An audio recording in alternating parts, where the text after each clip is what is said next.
If you're an entrepreneur, you are probably well aware of the fact that you can be creating content to help attract customers and create growth for your business.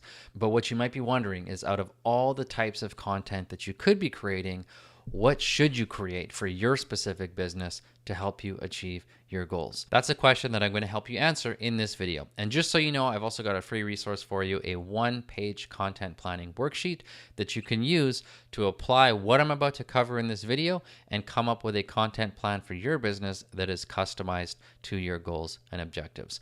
And that is actually the first thing that I'm going to cover before I dig into what types of content you should create, which is a great question to ask yourself. There's a question that needs to be answered before that particular question, and that is, what is the objectives that you're trying to accomplish for your business?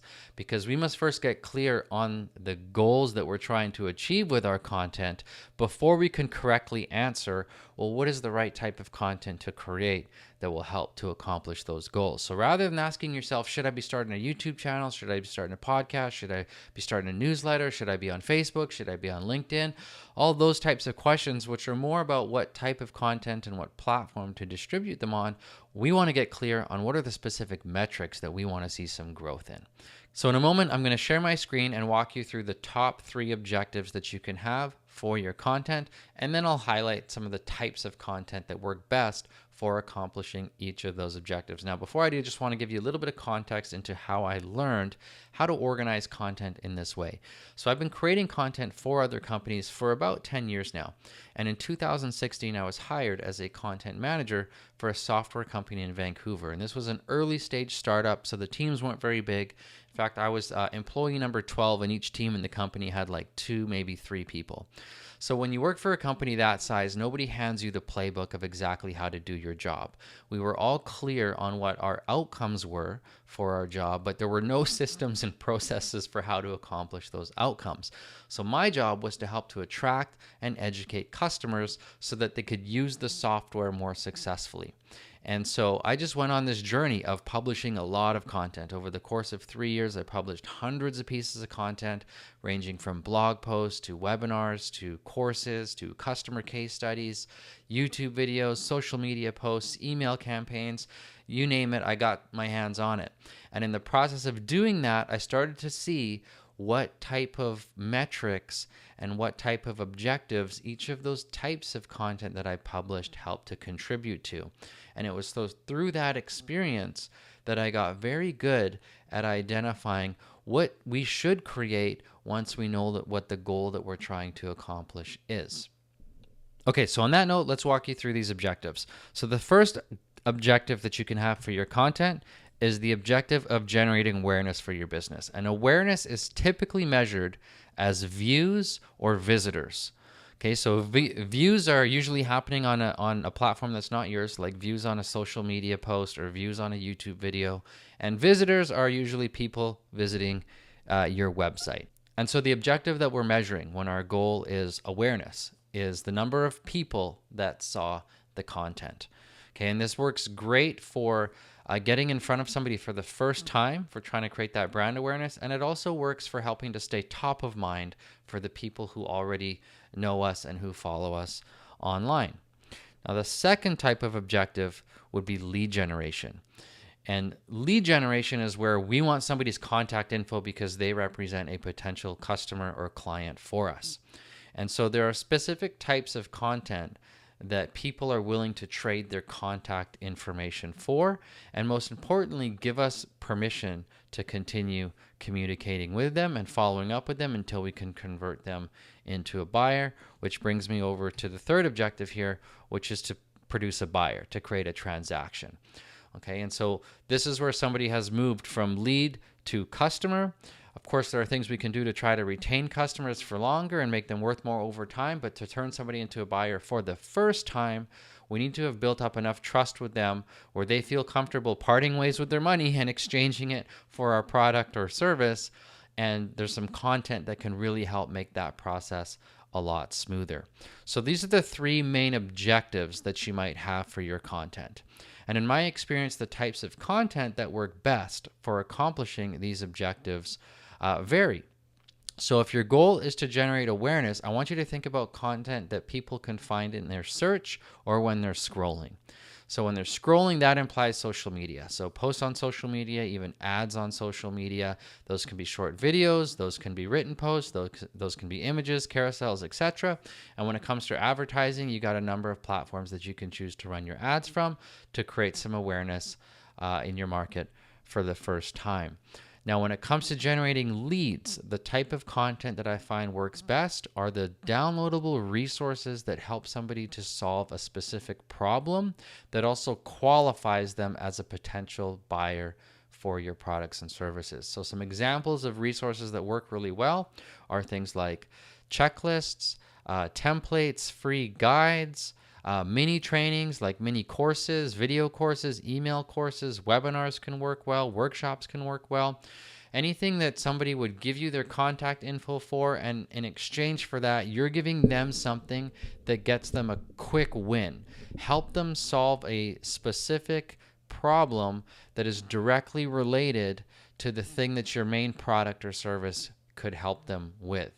So by them doing, them taking some action to download a specific resource or a training and they actually do something with it, they're now happy because you actually helped them accomplish something. They trust you a lot more, and you kind of just gave them a taste of what it's like to be your customer. So think about those types of content, downloadable quick win resources or training that you could give to somebody in exchange for their contact info. And when it comes to turning somebody into a buyer, now depending on what you're selling, the type of content that you use will vary.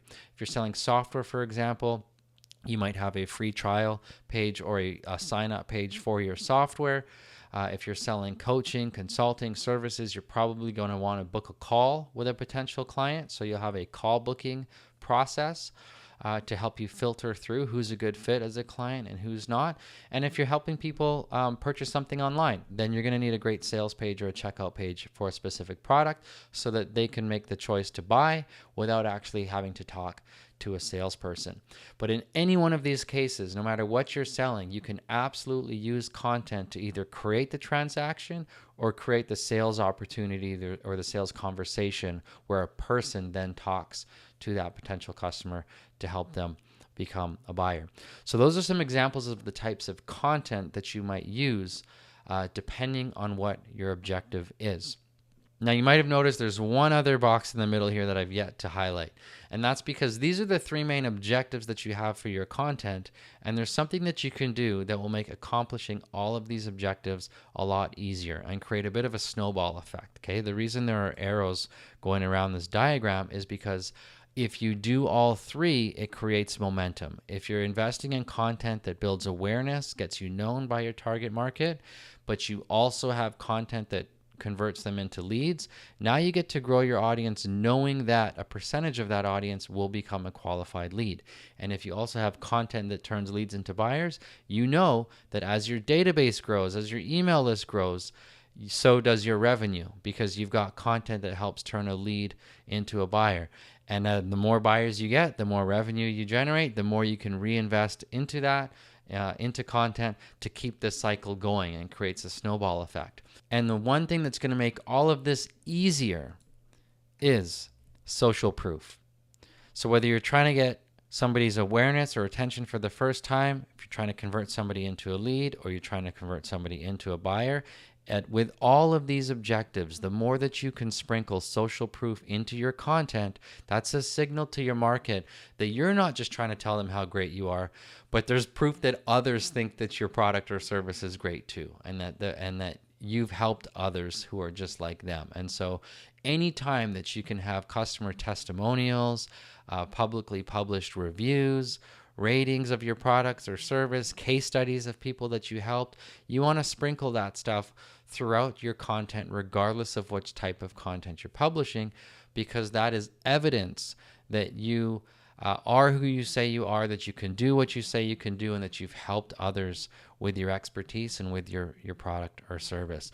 So I didn't separate it out as a specific objective, but I'm just placing it here because it's by sprinkling social proof into your content that accomplishing all of these other objectives becomes so much easier. So hopefully this was helpful for you. And a message I want to leave you with as I wrap up this video is that there is no one size fits all content strategy for every entrepreneur. Okay, there are dozens and dozens of different types of content that you can create. There are just as many platforms, if not more, that you can be distributing that content on.